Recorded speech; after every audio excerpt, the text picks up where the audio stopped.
YouTube channel to the point learning. आज मैं आपके साथ क्लास 12 फिजिकल एजुकेशन में चैप्टर 8 बायोमैकेनिक्स एंड स्पोर्ट्स से रिलेटेड वीडियो डिस्कस करने जा रही हूँ, जिसमें मैं आपको 20 MCQs इस वीडियो में करवाऊँगी और ये 20 MCQs आपके ऑल ओवर पूरे चैप्टर को कवर करेंगे। इससे पहले मैंने चैप्टर 1 से लेकर 7 तक के भी यही MCQ सीरीज़ बनाए हैं, जो कि आपको मेरी क्लास 12 फिजिकल एजुकेशन प्लेलिस्ट में मिल जाएंगे। और इसके अलावा आपको इसी वीडियो के डिस्क्रिप्शन बॉक्स में भी ये लिंक मिल जाएगा वीडियोस का, तो आप वो भी ज़रूर देखिएगा ताकि हर चैप्टर आपका अच्छे से प्रिपेयर हो सके for your board exam. So start करते हैं हम क्वेश्चन 1 से। ये चैप्टर 8 है आपका बायोमैकेनिक्स एंड स्पोर्ट्स का। Dash tends to change a body's state of rest और मोशन। क्या चीज़ एक बॉडी की स्टेट ऑफ रेस्ट और मोशन को चेंज कर देती है? तो बायोमैकेनिक्स, फोर्स, डायनामिक्स या काइनेमैटिक्स। तो इसमें करेक्ट आंसर आपका है बी ऑप्शन, यानी कि फोर्स। अगर हम किसी भी चीज़ पर फोर्स अप्लाई लगाते हैं तो वो रेस्ट और मोशन जो भी उसका होता है वो चेंज होता है। अगर वो चीज़ चल रही है तो वो रुक जाती है हमारे फोर्स अप्लाई करने से, और अगर वो रुकी हुई है तो हमारे फोर्स अप्लाई करने से वो आगे बढ़ जाती है। नेक्स्ट आते हैं क्वेश्चन 2 पे। Okay, according to law of dash a body at rest will remain at rest and a body in motion will remain in motion at the same speed and in the same direction unless acted upon by an external force। जब तक किसी चीज़ पर हम अपनी force नहीं लगा रहे हैं तब तक वो पर्टिकुलर ऑब्जेक्ट अगर आपका मोशन में है तो वो मोशन में ही रहेगा, और अगर स्टैंड बाय है तो स्टैंड में ही रहेगा। ये कौन सा लॉ है आपका? एक्सेलरेशन, रिएक्शन, ग्रेविटेशनल या इनर्शिया? तो ये आपका न्यूटन का लॉ है, inertia. Newton's law of inertia यहाँ पे फॉलो होता है आपका, जो न्यूटन के 3 लॉ दिए हैं उनमें से। So correct answer is option D, inertia. Next move on करते हैं question number 3। Newton's first law is also known as law of inertia. What does inertia mean? जो न्यूटन का फर्स्ट लॉ है, लॉ ऑफ इनर्शिया, उसमें inertia का मतलब क्या होता है? लेजीनेस, एक्टिवनेस, बोल्डनेस या एग्रेसिवनेस? सो इसमें आपका जो करेक्ट आंसर है वो है लेजीनेस। लेजीनेस जो होती है वो इनर्शिया को दर्शाता है, यानी कोई चीज़ को स्टॉप करना एक तरीके से। So correct answer is laziness. Next आते हैं क्वेश्चन नंबर 4 पे। Newton's first law of motion is also called the law of inertia. According to the first law of motion, everything in the universe is lazy and needs some force to move, slow down, stop और change direction. Newton का जो first law of motion है उसमें ये कहा जाता है कि लॉ ऑफ इनर्शिया जो है उसका मतलब होता है कि आपकी जो ऑब्जेक्ट है या आपका कोई भी जो भी ऑब्जेक्ट्स कह लीजिए या किसी तरीके का कोई भी पर्टिकुलर कोई चीज़ है वो तब लेज़ी होती है जब तक हम उस पर अपनी कोई फोर्स अप्लाई नहीं करते हैं। ये चीज़ आपकी क्या है? ये एक तरीके से इनर्शिया को डिफाइन किया गया है। तो इसमें जो आपका करेक्ट आंसर जो असर्शन रीज़न का बनेगा वो है आपका असर्शन रीज़न। दोनों ही सही है और एक्सप्लेनेशन भी करेक्ट दिया है, क्योंकि अभी हमने खुद ही इनर्शिया में यही चीज़ डिस्कस की थी। नेक्स्ट आते हैं क्वेश्चन नंबर 5 पे। Sports biomechanics can be defined as the study of dash and their effect on individuals while he or she is exercising or taking part in any sporting activity। यानी कि biomechanics को हम define करते हैं study of what, किस चीज़ को हम biomechanics की स्टडी कहते हैं, जिसमें एक इंडिविजुअल के मूवमेंट्स को या उसकी स्पोर्टिंग एक्टिविटीज़ को हम देखते हैं। सो करेक्ट आंसर इज़ फोर्स। जो पर्टिकुलर पर्सन कोई फोर्स लगा रहा है तो वो चीज़ आपकी मेन बायोमैकेनिक्स में होती है कि एक जो पर्सन है, जो इंडिविजुअल है, वो क्या फोर्स लगा रहा है, उसके मूवमेंट्स क्या हैं।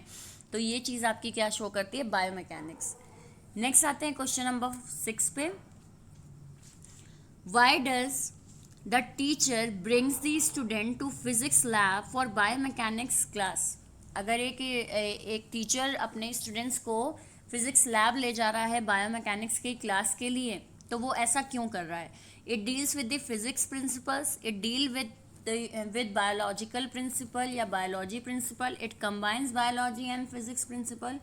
या नन ऑफ दीज। सो इसमें आपका जो करेक्ट आंसर होगा वो है सी ऑप्शन, यानी कि फिजिक्स और बायो दोनों को कंबाइन करने के लिए, दोनों के प्रिंसिपल्स को अच्छे से समझाने के लिए कि दोनों मिलके कैसे काम करते हैं एक बायोमैकेनिक्स चैप्टर में या एक बायोमैकेनिक्स टर्म में, उसके लिए टीचर फिजिक्स लैब ले जा रहा है। देन नेक्स्ट आते हैं क्वेश्चन 7 पे। In archery concentration level should be higher as compare to in a static position. एक असर्शन दिया हुआ है आपको कि आर्चरी में एक कंसंट्रेशन लेवल बहुत स्ट्रॉन्ग चाहिए होता है, यानी वो जो तीर आप एरो जो मारते हैं उसे हम आर्चरी कहते हैं, तो उसमें बहुत ज़्यादा कंसंट्रेशन लेवल की ज़रूरत होती है जिसको हम स्टैटिक पोजीशन में रहकर कर सकते हैं। रीज़न दे रखा है all successful sports performance are the result of proper application of static and dynamic stability. आपके सारे के सारे स्पोर्ट्स में अगर परफॉर्मेंस एक सक्सेसफुल परफॉर्मेंस देना है तो उसके लिए हर जगह स्टैटिक या डायनामिक स्टेबिलिटी का हम यूज़ करते हैं। सो इसमें आपका जो करेक्ट आंसर है वो है assertion is false but reason is true. आपका जो असर्शन की स्टेटमेंट दे रखी है वो गलत है, और वहीं पर जो आपका रीज़न है वो सही है कि हम स्टैटिक और डायनेमिक स्टेबिलिटी लगाते हैं। अब यहाँ पे भी आर्चरी में भी हम सिर्फ स्टैटिक पोजीशन ही नहीं डायनामिक पोजीशन भी लगाते हैं। सो यहाँ पे आपका असर्शन स्टेटमेंट गलत रहेगी। नेक्स्ट आते हैं क्वेश्चन नंबर 8 पे। Acceleration of an object will increase as the net force increase depending on its dash। जो एक्सेलरेशन है किसी भी ऑब्जेक्ट की जो स्पीड है वो will increase as the net, जितना ज़्यादा हम उस पर फोर्स लगाएंगे वो उतनी ज़्यादा बढ़ेगी, और ये चीज़ किस पर डिपेंड करती है। सो यहाँ पे आपका density, mass, shape, volume. So correct answer is mass. जो पर्टिकुलर ऑब्जेक्ट है उसका अपना वेट कितना है ये मैटर करता है कि आप जो फोर्स लगा रहे हैं और उसकी क्या स्पीड रहेगी।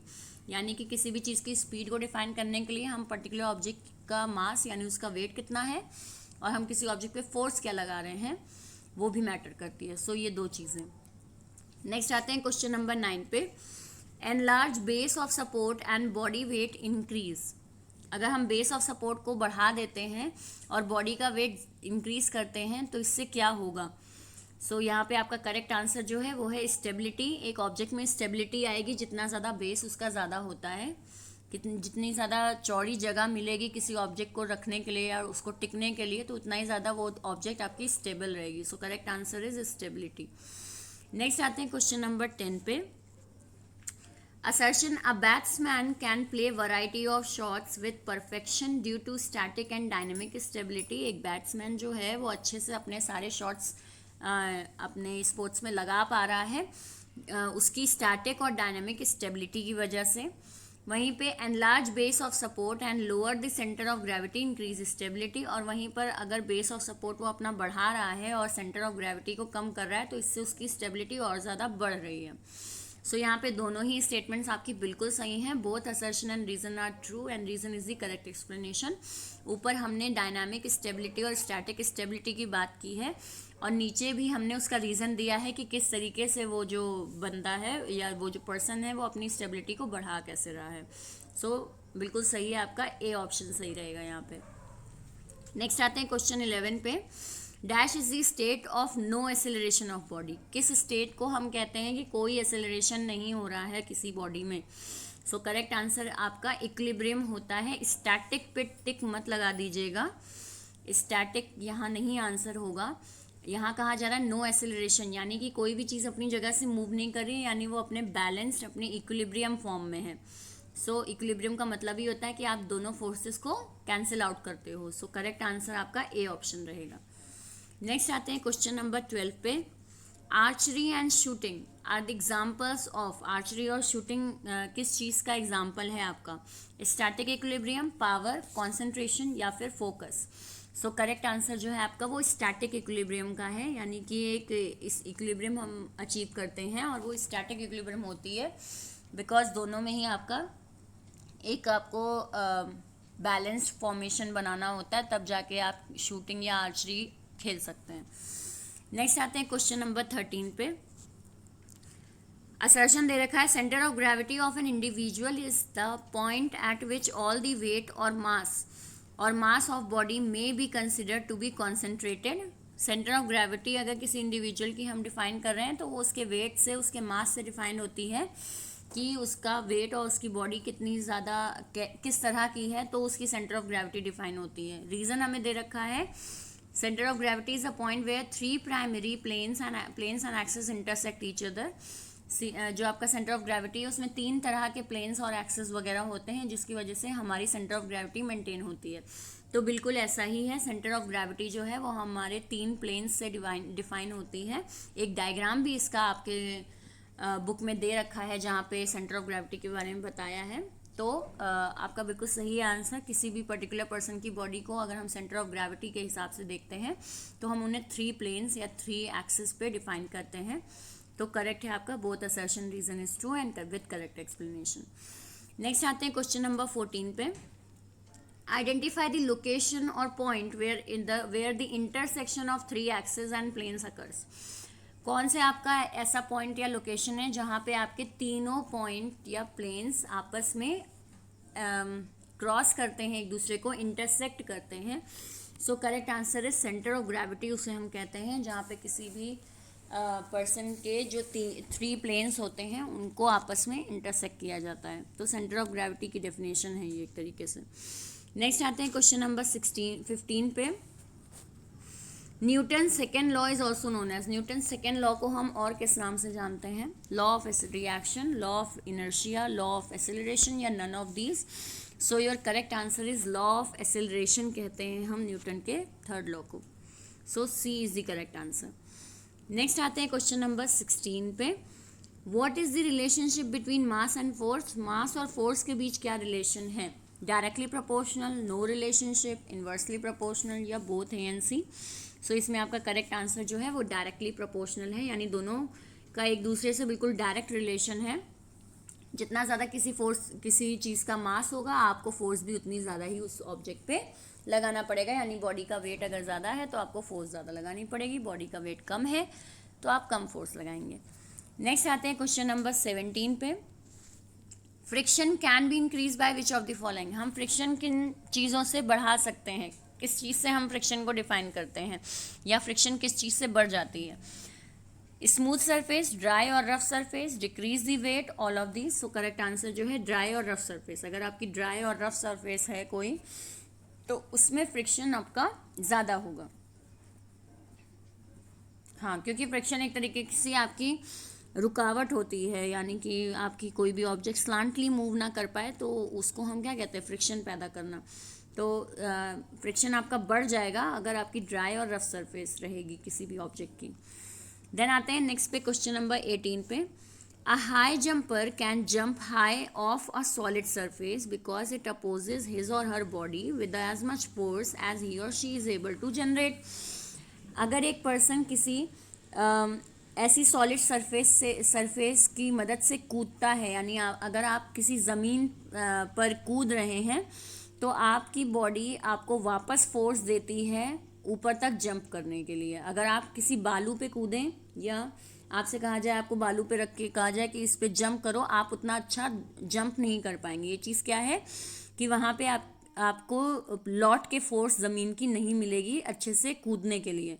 तो ये चीज़ किसका एग्जाम्पल है? Law of conservation, law of inertia, law of action and reaction, या फिर लॉ ऑफ ग्रेविटी। तो बिल्कुल आपका करेक्ट आंसर जो है वो लॉ है, law of action and reaction है। इसको आप इस एग्जाम्पल से भी समझ सकते हैं कि आप किसी भी जो बालू टाइप की सरफेस होगी उस पर कभी भी आप बॉल को, जो आपकी बॉल है वो, उसको हम टिप पक कहते हैं, वो नहीं खा पाएगी। क्यों? क्योंकि उसमें कहीं पर भी ज़मीन लौट कर अपनी फोर्स नहीं लगा पाएगी उस बॉल पे। और लेकिन अगर आप वहीं अपनी स्लांट सरफेस पे बॉल को उछालते हैं तो जितनी तेज़ आप बॉल को उछालेंगे वो उतना ही तेज़ ऊपर उछलेगी। ये चीज़ क्या है कि ज़मीन अपनी भी फोर्स लगाती है आपके ऑब्जेक्ट को ऊपर पहुँचाने के लिए। So that is why answer आपका law of action and reaction होगा। नेक्स्ट आते हैं क्वेश्चन नंबर 19 पे। The main force acting on the dash is gravity in the vertical direction।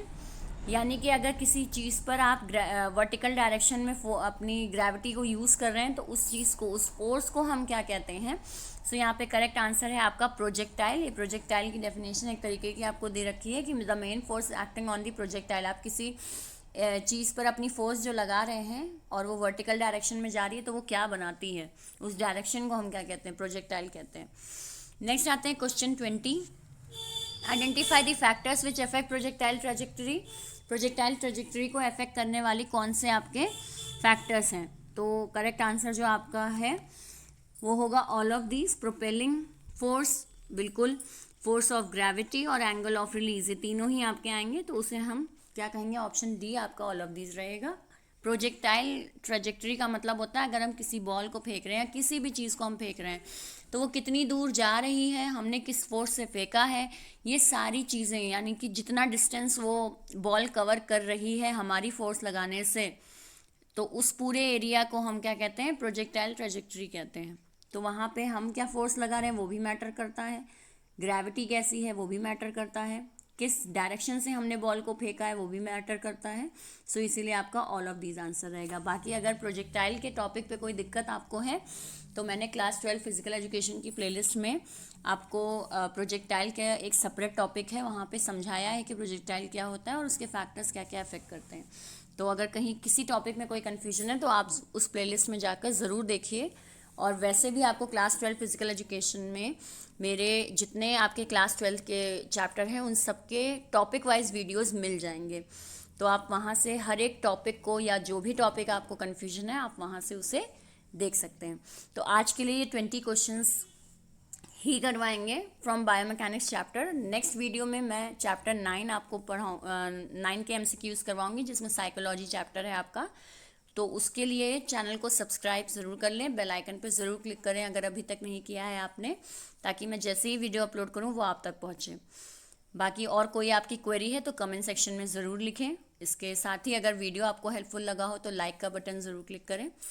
So all the best for your board exam. Thank you and have a nice day.